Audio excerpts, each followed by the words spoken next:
Today in the Daily Dose, the Iroquois Confederacy. Centuries before the formation of the United States and its foundational constitution, the first known democracy in North America formed among a group of Native American tribes in northeastern North America, creating a unified League of Nations following a multi-generational pattern of wars between the Mohawk, Oneida, Onondaga, Cayuga and Seneca nations. Known collectively as the Iroquois or Haudenosaunee Confederacy, a sixth nation, the Tuscarora, would join the Confederacy in the 1700s, and while most historians cite the formation of the Iroquois Confederacy to some 500 years ago, the Iroquois date its creation back to 1142, when tribal leaders first believed that a total solar eclipse that year was a sign of future peace amongst the northeastern tribes. Guided by the Great Law of Peace, which was created by two visionary Native American heroes named Hiawatha and Oneida the Peacemaker, passed down over the centuries in the oral tradition, the mythical duo helped the six nations of the northeastern tribes form their own constitution, establishing a federalist governance model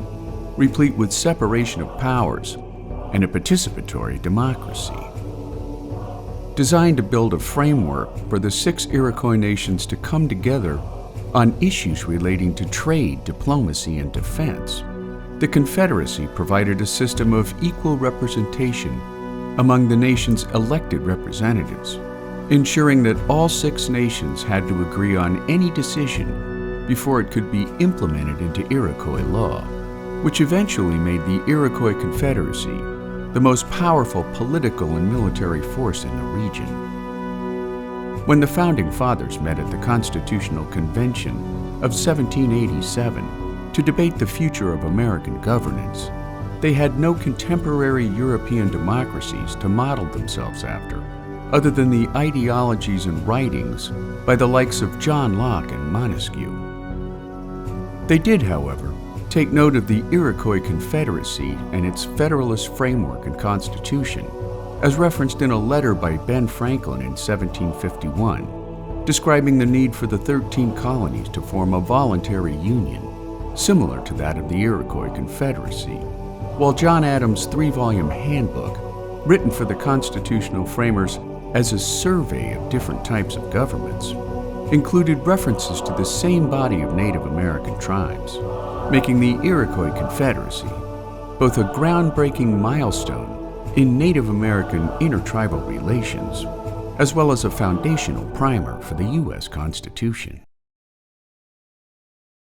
And there you have it, the Iroquois Confederacy, today on the Daily Dose. Get your nerd on with the Daily Dose, and if you enjoyed today's episode, share the link with a friend or colleague so that they too can learn something new every day.